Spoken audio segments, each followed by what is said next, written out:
Yorana à tous et à toutes et bienvenue sur les ondes de Taoui FM et merci à Stéphane Glavinaz, le gérant de la COGEP, d'être avec nous ce matin. Stéphane, bonjour. Bonjour André et bonjour à tous les auditeurs de Taoui FM. Merci d'être avec nous ce matin. Donc, nous allons parler bien sûr de ce projet New Mahana, donc cet immeuble de 154 appartements, des commerces, la sécurité, une nouveauté en Polynésie française. Alors Stéphane, cette idée a commencé, je crois, en 2013 et aujourd'hui, elle aboutit à quelque chose de beau quand même. Oui, absolument. C'est un immeuble qui va être construit à Papeete dans le quartier de la Mission et qui sera entièrement dédié à la population des seniors autonomes. Et c'est une première en Polynésie parce que jusqu'à présent, ça ne s'était jamais fait. Alors aujourd'hui, un projet donc qui arrive bien sûr en construction, c'est venu par rapport à des statistiques que vous avez menées, un projet de fonds.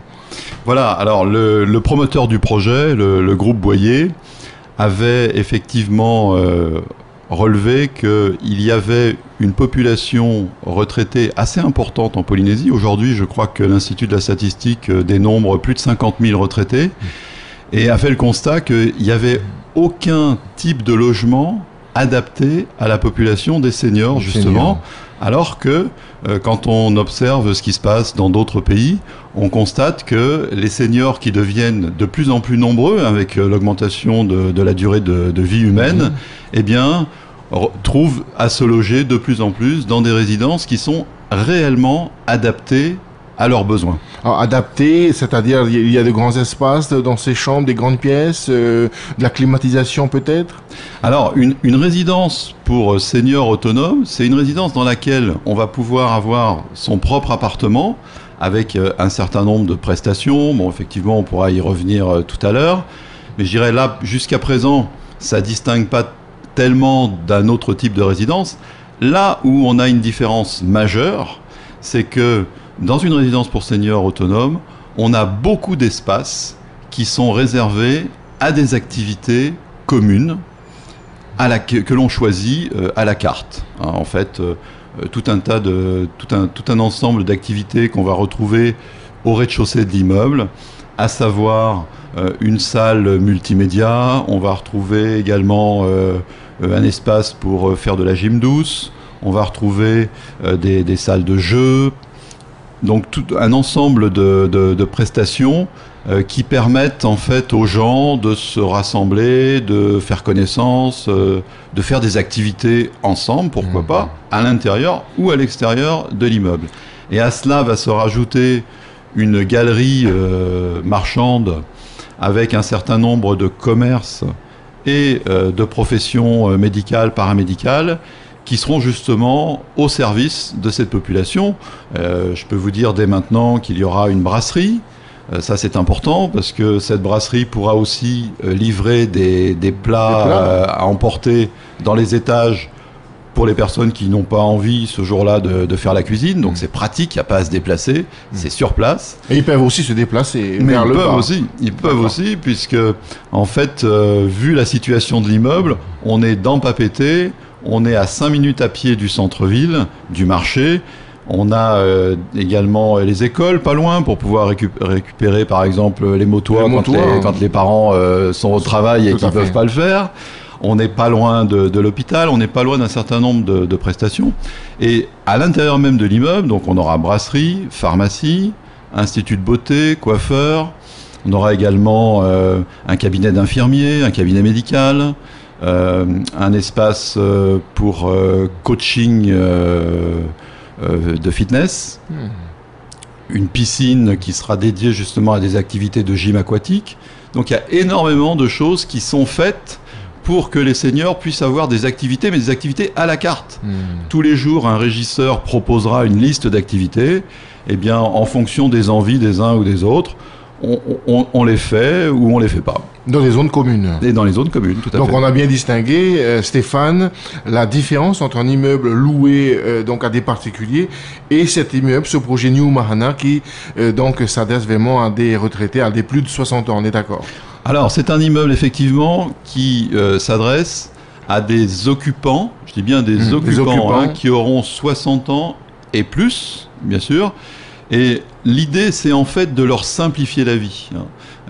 Pendant toute la vie précédente, professionnelle, on a généralement été pris par des activités professionnelles, l'éducation des enfants, et souvent on n'a pas le temps de faire les choses.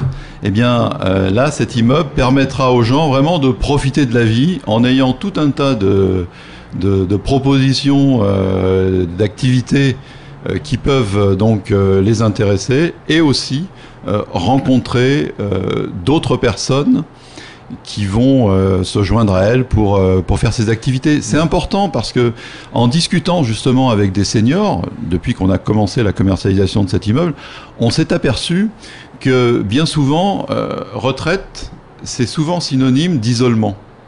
Et donc, l'idée justement de regrouper des seniors dans une résidence à l'intérieur de laquelle ils vont pouvoir s'adonner à un certain nombre d'activités, oui. Ça casse l'isolement, ça recrée du lien social, et c'est vraiment très très important. Donc c'est important effectivement donc de resserrer les liens de ces personnes, et surtout de casser cet isolement, hein, en effet. Et donc par rapport à ces appartements, Stéphane, donc on avait dénombré 154 avec 10 commerces, et par rapport à ces appartements, il y a des petits, des grands. Est-ce qu'on peut rentrer un peu plus dans les détails? Oui, tout à fait. On a, je dirais, pour simplifier, 3 types d'appartements. On a ce qu'on appelle des F1, c'est-à-dire que c'est des appartements d'une pièce dans lequel on a à peu près une surface de 35-40 mètres carrés, plus possibilité de terrasse en fonction des appartements. Ensuite, on a des F2 et également des F3. Voilà. Donc, il y a de la place.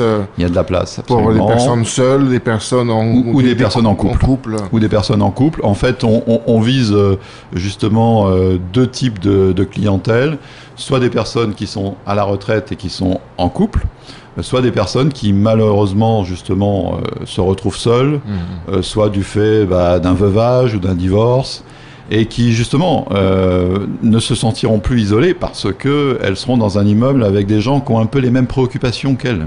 Est-ce que ça peut intéresser également des personnes extérieures qui auraient plus de 60 ans, qui voudraient venir en Polynésie s'installer? Tout à fait. Je pense qu'il y a un certain nombre de personnes qui pourraient répondre à ces critères et qui rêvent de venir vivre en Polynésie, qui ne savent pas trop comment faire, qui ont des budgets limités, et qui, bien sûr, pourraient justement venir s'installer grâce à cette résidence-là. Car il faut savoir que cette résidence, les prix ont été fixés par le pays. D'accord ? Donc les prix sont plafonnés, les prix au mètre carré sont plafonnés, sont en dessous du prix du marché, ce qui fait que pour un montant d'investissement relativement, je dirais, modeste, on peut devenir propriétaire. On peut devenir propriétaire à partir de 13,5 millions. Ou alors louer pendant un certain temps. Ou alors louer, puisqu'il y a un certain nombre d'appartements qui vont être achetés par des investisseurs qui vont souhaiter les mettre à la location. Et aujourd'hui, donc c'est pareil, le pays a plafonné les prix à la location, et on peut avoir un appartement à la location entre 55 000 francs par mois et 82 000 francs par mois pour les plus grands, en fonction de la surface. Ce qui reste extrêmement compétitif. Alors aujourd'hui, donc pour les seniors, on parle donc des seniors autonomes. Une résidence médicalisée, c'est autre chose? Ah oui, tout à fait, tout à fait. Là, on est vraiment sur des seniors que l'on qualifie d'actifs autonomes. Autonomes, c'est-à-dire qu'ils n'ont pas besoin d'une aide quelconque, quelle qu'elle soit, quoi, en fait. Une résidence médicalisée, c'est vraiment autre chose. Et d'ailleurs, c'est effectivement aussi quelque chose qui manque cruellement, je crois, aujourd'hui en Polynésie, c'est que pour des personnes qui ne sont plus autonomes, eh bien, on n'a pas vraiment de structure d'accueil dédiée à ces personnes. Oui, effectivement. Hein, donc, dans l'actualité, il y a des mois passés, la grève donc de ces infirmiers qui montre bien qu'il y a un malaise au niveau de la santé. Mais aujourd'hui, donc, vous êtes là avec la COGEP pour répondre aux besoins et la demande. Hein, donc, plus de 50 000 seniors déjà, c'est déjà pas mal. Et par rapport donc à cet immeuble, donc c'est une nouveauté. donc nous avons parlé de 154 appartements. Les commerces aujourd'hui donc peuvent encore faire un appel pour justement bénéficier d'un local où vous avez bouclé les ventes. Alors, à aujourd'hui, la plupart des commerces sont occupés, enfin sont réservés. Certains par des gens qui les ont achetés pour les exploiter et d'autres qui les ont achetés en tant qu'investisseurs. Donc en fait, je dirais toutes les professions que l'on cherche à réunir pour justement offrir une large palette de services au sein de cette résidence peuvent encore se présenter. On peut le faire pour des gens qui notamment vont être locataires de ces locaux de ces locaux professionnels ou d'activité. Là, vous avez vraiment apporté donc de la proximité à toutes ces personnes qui voudraient s'installer dans cet immeuble New Mahana. Mais je crois, hein, et d'ailleurs, donc la commercialisation a démarré en octobre 2014, et on a constaté qu'il y avait donc un véritable besoin pressant au sein de la population, parce qu'on a trouvé tout de suite, on a tout de suite trouvé un écho extrêmement favorable. Hein. Les gens nous ont dit c'est une bonne idée, effectivement, ça manquait en Polynésie, on a besoin de ce type de logement aujourd'hui. Et donc quand on parle de nouveautés aujourd'hui, est-ce que vous projetez de relancer d'autres activités, d'autres projets, bien sûr, quand on voit le besoin que nous avons en Polynésie française? Pourquoi pas? Alors, la difficulté, c'est de réunir des éléments statistiques. On l'a fait de notre côté. On estime aujourd'hui, compte tenu de la population qui est à la retraite en Polynésie aujourd'hui, qu'il y a un besoin qui est de l'ordre de, au minimum, 5 à 8 000 logements de ce type-là. Et donc, je veux dire, celle-ci, c'est une résidence un peu précurseur, hein, puisque c'est la première, mais je suis convaincu... Oui. Je suis convaincu qu'il y aura d'autres projets du même type pour justement accueillir des résidents, des seniors autonomes dans des locaux qui sont conçus en fait en ayant pensé à eux. C'est ça qui est important. Alors quand on pense à eux, quand on pense à un immeuble, est-ce qu'il y a un règlement intérieur? Ah oui, absolument. Il y a un règlement de copropriété. Oui. Et dans une résidence pour seniors, il est inscrit dans le règlement de copropriété que les occupants doivent avoir 60 ans et plus. C'est-à-dire qu'on ne peut pas demain retrouver comme occupants des retraités, des jeunes ménages, des étudiants, des jeunes ménages, etc. C'est vraiment une résidence qui a été pensée et qui est dédiée aux seniors. C'est ce qui fait sa spécificité, quoi. Est-ce que Madame David peut apporter son chat, par exemple? Ah oui, je pense que pour les petits animaux domestiques, ça posera pas de problème, parce que bon, en plus, des chats dans un appartement, ça pose absolument aucun souci. Dans votre projet, au niveau de la COGEB, vous avez également pensé à la sécurité? Absolument. Cette résidence, il y aura donc au sein de la résidence un accueil, une réception ouverte 7 jours sur 7, donc en permanence.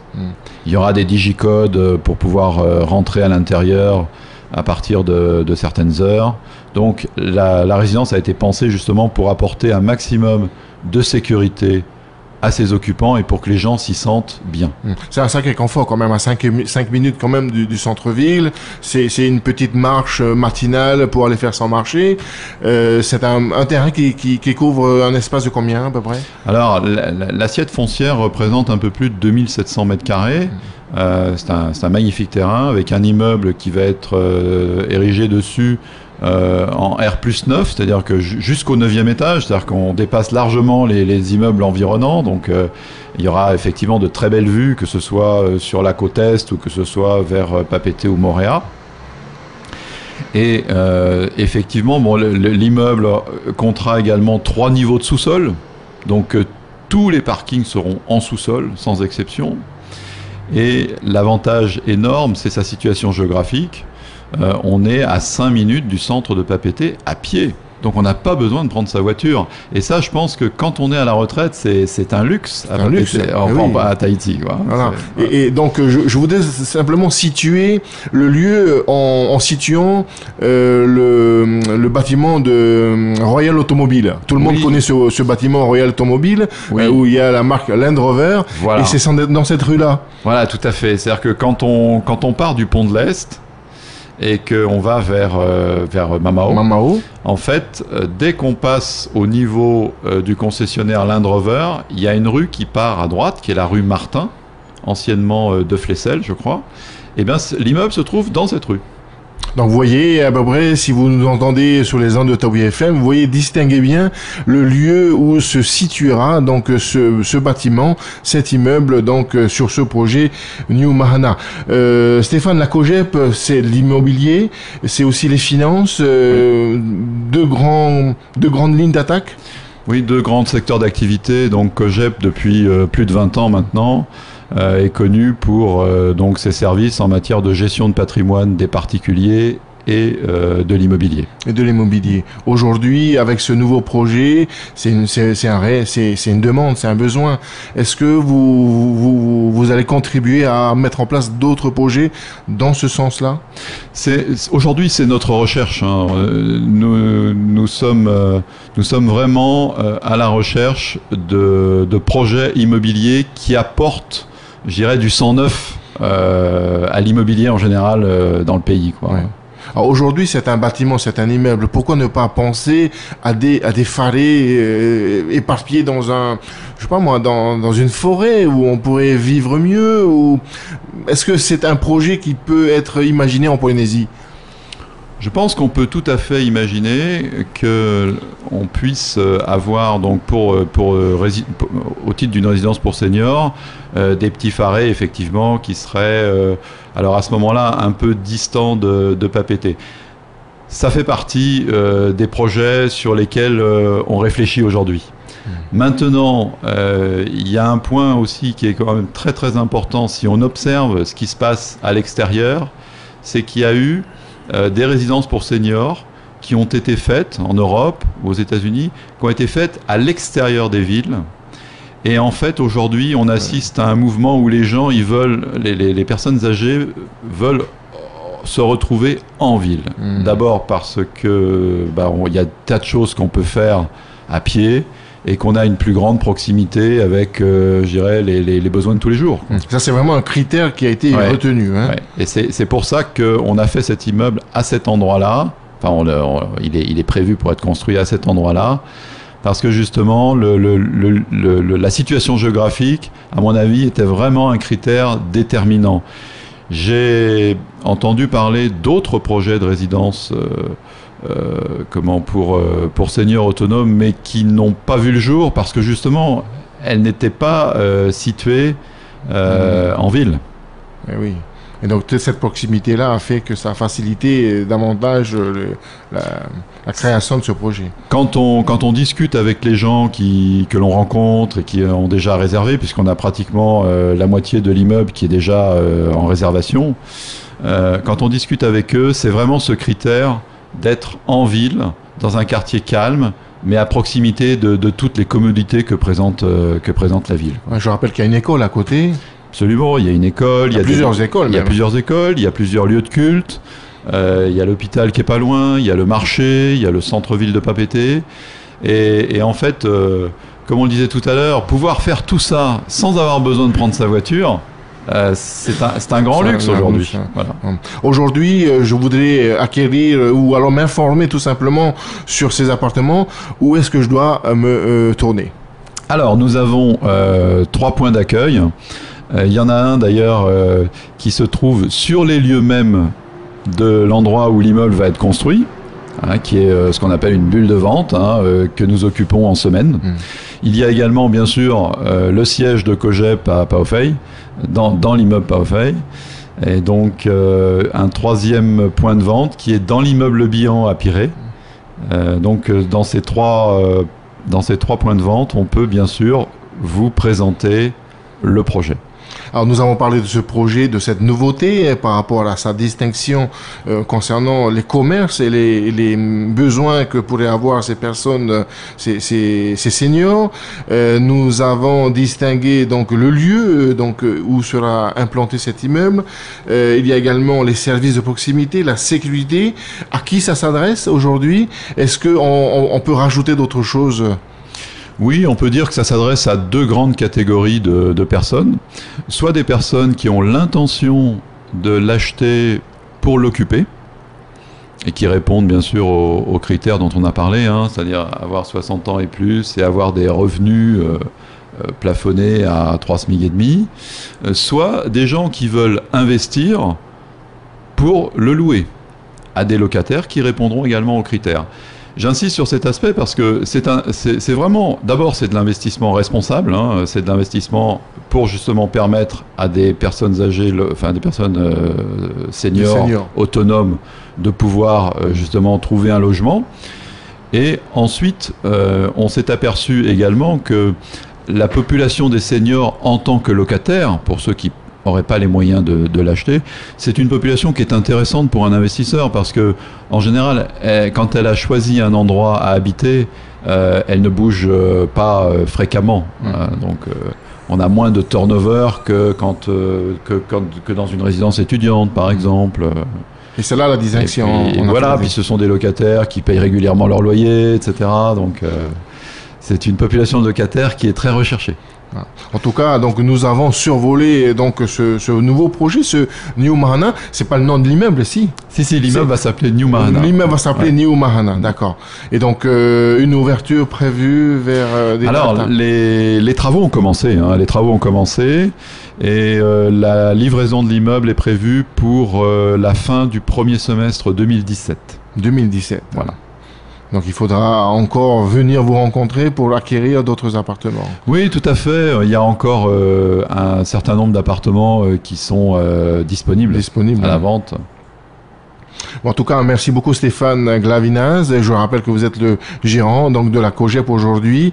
La COGEP avec deux grandes activités au niveau donc de l'immobilier, la gestion du patrimoine, et nous aurons certainement d'autres choses à voir ensemble sur d'autres projets. Je vous laisse un dernier mot.